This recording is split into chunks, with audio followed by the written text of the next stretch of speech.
ഏവർക്കും നമസ്കാരം. കഴിഞ്ഞ എപ്പിസോഡിൽ നമ്മൾ പൂജാവിധാനത്തെ പറ്റിയിട്ടാണ് സൂചിപ്പിച്ചത്. അതിൽ ദേഹശുദ്ധിക്രിയ എന്ന് പറയുന്ന ശരീരത്തെ ദേവതാ സങ്കല്പത്തിലേക്ക് മാറ്റുന്നു. അതുപോലെ തന്നെ ശംഖപൂരണം എന്ന് പറയുന്നത് ശംഖുപോലും ദേവതാ സ്വരൂപമാക്കി മാറ്റുന്ന ഒരു പ്രക്രിയയെ പറ്റി പറഞ്ഞു. അത് കഴിഞ്ഞ് പത്മവിട്ട് പൂജ കഴിക്കുമ്പോൾ പീഠം ആ പീഠപൂജ എന്ന് പറയുന്ന സങ്കല്പത്തെ പറ്റി പറഞ്ഞു. ഇനിയും അടുത്തതായിട്ട് മൂർത്തി ആവാഹനം എന്ന് പറയുന്ന കാര്യമാണ്. അത് എന്ന് പറയുന്നത് ഈ പീഠം, പ്രപഞ്ചപീഠത്തിന് മധ്യത്തിൽ ഈ പ്രപഞ്ചത്തെ മുഴുവൻ നിയന്ത്രിക്കുന്ന ഒരു ശക്തിയെ ആണല്ലോ നമ്മൾ ഈശ്വരൻ എന്ന് പറയാം. അതിന് ദേവതാഭാവം നൽകി ആരാധിക്കലാണ് നമ്മളുടെ പൂജ എന്ന് പറയുന്നത്. അപ്പോൾ ആദ്യമായിട്ട് നമ്മൾ ചെയ്തത് നമ്മളുടെ ഈ ശരീരം തന്നെ ഒരു ദേവതാഭാവമായിട്ട്, ആത്മഭാവമായിട്ട്, ചൈതന്യമായിട്ട് മാറ്റുകയാണ് ചെയ്തത്. ആ ചൈതന്യത്തിൻ്റെ ഒരു അംശം നമ്മുടെ ശംഖിലേക്കും ജലത്തിലേക്കുമൊക്കെ പ്രവഹിപ്പിച്ചുകൊണ്ട് അവയും നമ്മളിൽ നിന്ന്, ഈ ദേവതാ സങ്കല്പത്തിൽ നിന്ന് അന്യമല്ലാതാക്കി മാറ്റി. അങ്ങനെ ഉള്ള ആ ദേവതയെ രൂപഭാവങ്ങൾ കൊടുത്ത് ആരാധിക്കുന്നതാണല്ലോ പൂജ എന്ന് പറയുക.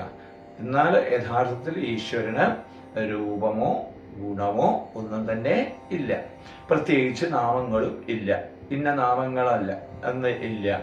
എന്നാൽ പൂജകന്മാർക്ക്, താന്ത്രികന്മാർക്ക്, ഉപാസകന്മാർക്ക് അവരുടെ ചിന്താപരിമിതി കൊണ്ട് നാമരൂപങ്ങളില്ലാതെ ഈ ലോകത്ത് ഒന്നിനെയും സങ്കല്പിക്കാനുള്ള ശേഷി ഇല്ലാത്തവർക്കാണ് ഈ പൂജ എന്ന് പറയുന്ന സംഭവം ഉള്ളത്. ആ തരത്തിൽ നാമരൂപങ്ങളില്ലാത്ത ഒരു ചൈതന്യത്തെ സ്മരിക്കാൻ കഴിയുന്ന ഒരാൾക്ക് ഇതിൻ്റെ ഒന്നും ആവശ്യവും ഇല്ല.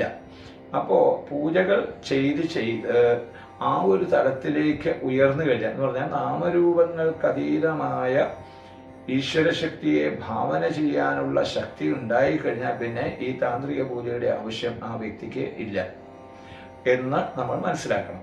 അപ്പോൾ എന്തിനാണ് ഇങ്ങനെയുള്ള പൂജകൾ ചെയ്യുന്നത്? ആ ശക്തിയെ നമുക്ക് സങ്കല്പിക്കാൻ സാധിക്കണം. അതിലേക്ക് ഈ വ്യക്തിയെ എന്ന് പറഞ്ഞാൽ പൂജകൻ എന്ന് പറയുന്ന വ്യക്തിയെ ഉയർത്താനുള്ള ഒരു സംവിധാനമാണ് ഈശ്വര പൂജ എന്ന് പറയുന്നത്. അതുകൊണ്ട് തന്നെ ആദ്യമായി നമ്മൾ പ്രപഞ്ചഭാവമാകുന്ന പത്മത്തിലേക്ക് മൂർത്തിയെ സങ്കല്പിക്കുകയാണ് ചെയ്യുന്നത്. ആ മൂർത്തിയെ എവിടെ സങ്കല്പിക്കുന്നു, എവിടെ നിന്ന് കാണുന്നു എന്ന് ചോദിച്ചാൽ തൻ്റെ ജീവസ്വരൂപമായിട്ട്, ആത്മസ്വരൂപമായിട്ട് തൻ്റെ ഉള്ളിൽ നിറഞ്ഞു നിൽക്കുന്ന ഏതൊരു ചൈതന്യമാണോ ആ ചൈതന്യത്തെ പുഷ്പത്തിലേക്ക്, പുഷ്പം മാത്രമല്ല ചന്ദനം, ജലം, പുഷ്പം ഇവ ചേർത്തെടുത്ത് നമ്മൾ പ്രാണനുമായിട്ട് സമന്വയിപ്പിക്കുന്നു. അങ്ങനെയുള്ള ഒരു ക്രിയയുണ്ട്. ആ പ്രാണനുമായിട്ട് സമന്വയിപ്പിക്കുന്നത് എന്തിനാണ്? അതിങ്ങനെ ഉയർത്തിപ്പിടിച്ചിട്ട് ഇതേപോലെ മൂക്ക് അടച്ചു പിടിച്ചിട്ട് മൂക്കിലൂടെ ആ വായുവിനെ, ഈ നമ്മുടെ പ്രാണവായുവിനെ അതുമായിട്ട് സമന്വയിപ്പിക്കുന്ന ഒരു രീതിയാണ് ആവാഹനത്തിലുള്ളത്. എന്നിട്ട് ആ ദേവനെ തൻ്റെ ഉള്ളിൽ കണ്ട അതേ ദേവതാ ചൈതന്യത്തെ നമ്മൾ ആ പീഠത്തിലോ, അതല്ലെങ്കിൽ പത്മത്തിലോ, അതല്ലെങ്കിൽ വിളക്കുങ്കലോ, അതല്ലെങ്കിൽ കലശത്തിങ്കലോ, അതല്ലെങ്കിൽ അഗ്നിയിങ്കലോ, അതല്ലെങ്കിൽ വിഗ്രഹങ്ങളിലോ, പലതരത്തിലുള്ള വിഗ്രഹങ്ങളുണ്ട്, ആ വിഗ്രഹങ്ങളിലോ നമ്മൾ സങ്കല്പിച്ച് ഉറപ്പിക്കുകയാണ്. തൻ്റെ ഉള്ളിൽ സങ്കല്പിച്ചുറപ്പിച്ച ആ ദേവനെ അതേ മന്ത്രങ്ങളോടുകൂടിയും തന്നെ തൻ്റെ ശരീരത്തിൽ മുദ്രകളോടുകൂടി ചെയ്ത അതേ പൂജ തന്നെയാണ് ഈ ദേവന് ചെയ്യുന്നത്. അപ്പോൾ അവിടെ വിളക്കാണെങ്കിലും വിളക്കിനപ്പുറത്ത് ഒരു രൂപഭാവങ്ങളോട് കൂടിയിട്ടുള്ള, ഗുണവിശേഷങ്ങളോട് കൂടിയിട്ടുള്ള ഒരു ദേവതാഭാവമായിട്ട് ഈശ്വരനെ നമ്മൾ സങ്കല്പിക്കുകയാണ്.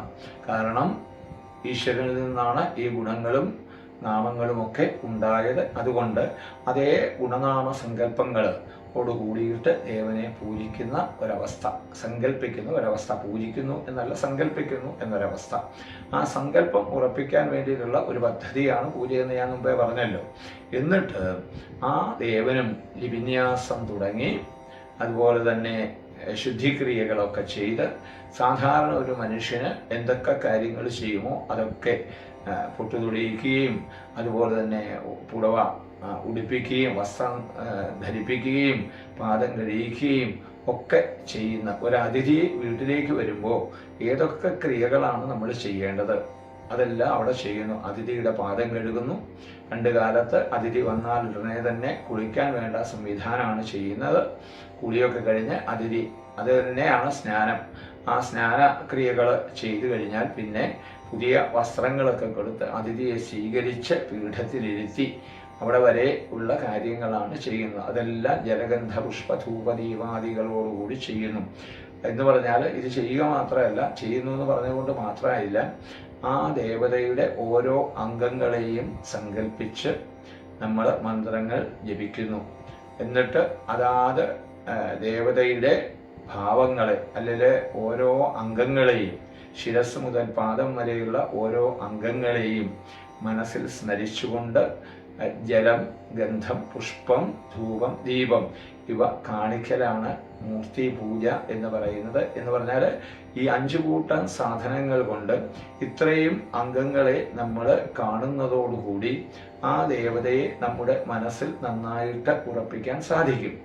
ആ നിലയിലൊരു സാഹചര്യമാണ് പൂജകന് ഒരു ക്ഷേത്രത്തിലായാലും പൂജ ചെയ്യുന്ന സ്ഥലത്തായാലും ഉണ്ടാകേണ്ടത്. അതിനു പറ്റിയ അന്തരീക്ഷം നമ്മൾ സൃഷ്ടിക്കണം. അല്ലെങ്കിൽ ആ പൂജയ്ക്ക് പ്രയോജനം ഇല്ല. അതുമാത്രമല്ല, ആ ചെയ്യുന്ന പൂജ ഈ പൂജകന് പോലും ഗുണകരമായി തീരുകയില്ല.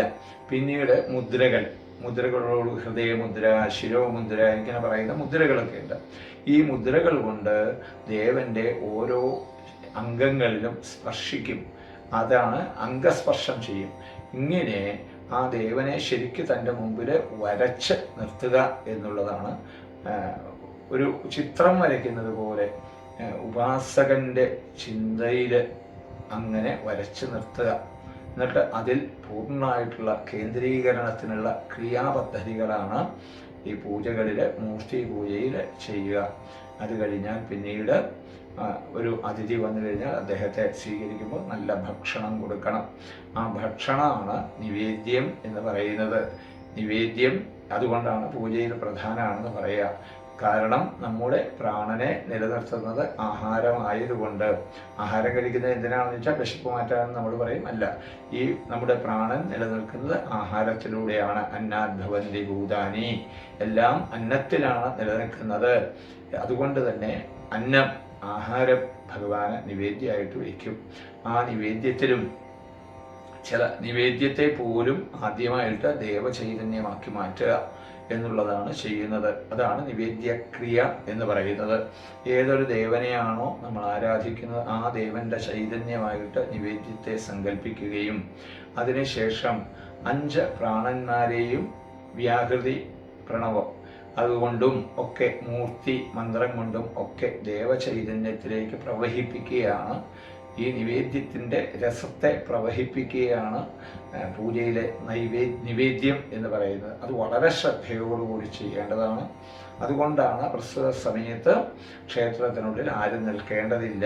ശംഖൊക്കെ വിളിച്ച് പ്രത്യേക അന്തരീക്ഷത്തോടുകൂടി നമ്മൾ നിവേദ്യം ചെയ്ത് ആ നിവേദ്യം കഴിയുമ്പോൾ ദേവന് പ്രസന്നമാകും, സന്തോഷമാകും. നമുക്കങ്ങനെയാണല്ലോ, ആഹാരമൊക്കെ കഴിച്ച് കഴിയുമ്പോൾ നമ്മൾ പ്രസന്നനാകും. ആ അത് കഴിയുമ്പോഴാണ് പ്രസന്ന പൂജ എന്ന് പറയുന്നത്. പ്രസന്ന പൂജ വേളയിലാണ് നമുക്ക് അർച്ചനകൾ, മറ്റു കാര്യങ്ങൾ, പുഷ്പാഞ്ജലി ഒക്കെ ചെയ്യുന്നത്. അതിനെ സംബന്ധിച്ച് മറ്റൊരു വീഡിയോയിൽ നിങ്ങളോട് പറയാം. ഇനിയും വേറൊരു രഹസ്യം കൂടി പറയാം.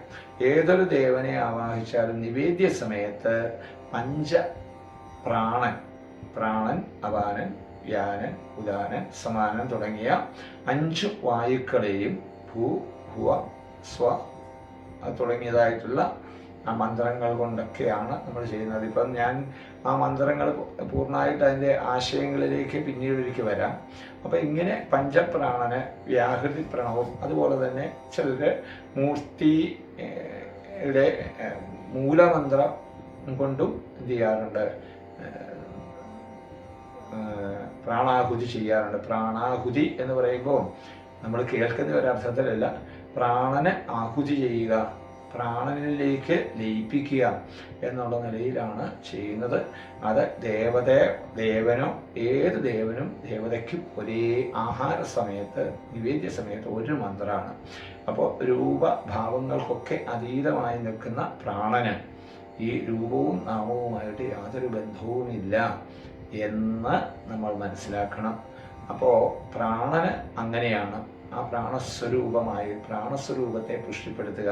അതുകൊണ്ടാണ് പലപ്പോഴും പ്രാണപ്രതിഷ്ഠ ചെയ്യുന്നു എന്ന് പറയുന്നു. ഈ പ്രാണനെ എന്ത് ചെയ്യുന്നു? പോഷിപ്പിക്കാൻ വേണ്ടിയിട്ട് നിവേദ്യങ്ങൾ പൂജകളിൽ പ്രധാനമായിട്ട് കരുതുന്നു.